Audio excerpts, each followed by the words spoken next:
সুন্দরবনের হেরোভাঙা জঙ্গল থেকে বেরিয়ে আসা বাঘ হেরোভাঙা নদীর সাথে ঢুকে পড়েছিল ঝড়খালি ৪ নম্বর গ্রাম লাগোয়া ম্যানগ্রোভের ঝোপঝাড়ে। সেই বাঘের পায়ের ছাপ দেখার পর রাতে দু চোখের পাতা এক করতে পারেননি স্থানীয় বাসিন্দারা। তবে আবারও দেখা যায় বাঘ শেষ পর্যন্ত লোকালয়ে না ঢুকে আশেপাশে চক্কর কেটে ফিরে গিয়েছে নিজের জঙ্গলে। তারপরে এখানে আসার থেকে আমরা মাছ মারতে গিয়েছিলাম, চল্লাটা মেনো মাছ ধরতে গিয়েছিলাম। মেনো মাছ ধরতে গিয়ে বাবুরা বললো, বাবুরা বড়বাবু সবাই বললো যে বাঘ ঢুকেছে। তখন ওখান থেকে তোমরা ব্যস্ত ওঠো। আমরা ওখান থেকে উঠে আসার সময় দেখি বাঘের খোঁজ, টাটকা খোঁজ আছে।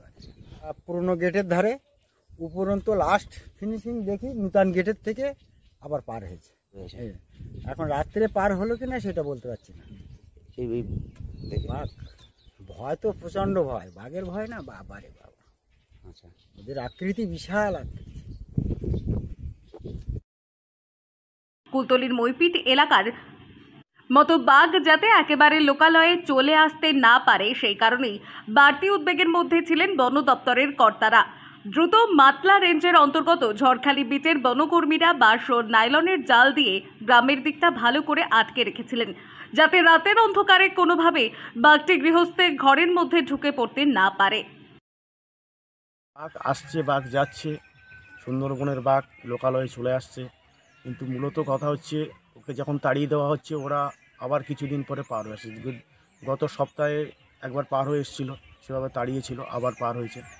মূলত কথা হচ্ছে ওরাকে যদি খাঁচাবন্দি করে ফরেস্ট ডিপার্টমেন্ট নিয়ে একটু বহুদূরের জঙ্গলে যদি ছেড়ে দিয়ে আসা যায়, ওরা হয়তো দিক ভুল করে আর আসতে পারবে না দিক।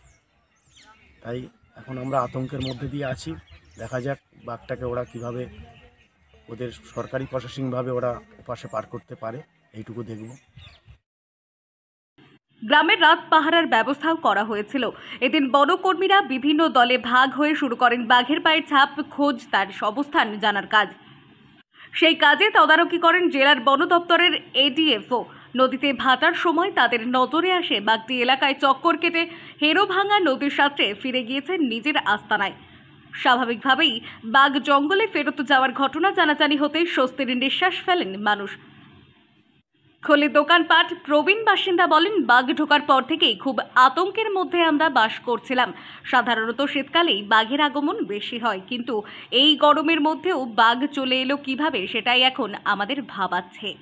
দক্ষিণ ২৪ পরগনা জেলার ডিএফও নিশা গোস্বামী বলেন, হেরোভাঙা জঙ্গল থেকে একটি বাঘ চলে এসেছিল ঝড়খালি ৪ নম্বর এলাকায়। আমরা দপ্তরের পক্ষ থেকে নাইলনের জাল এবং রাত প্রহরার ব্যবস্থা করেছিলাম। দক্ষিণ ২৪ পরগনা থেকে সুমন সাহার রিপোর্ট, লোকাল ১৮ বাংলা।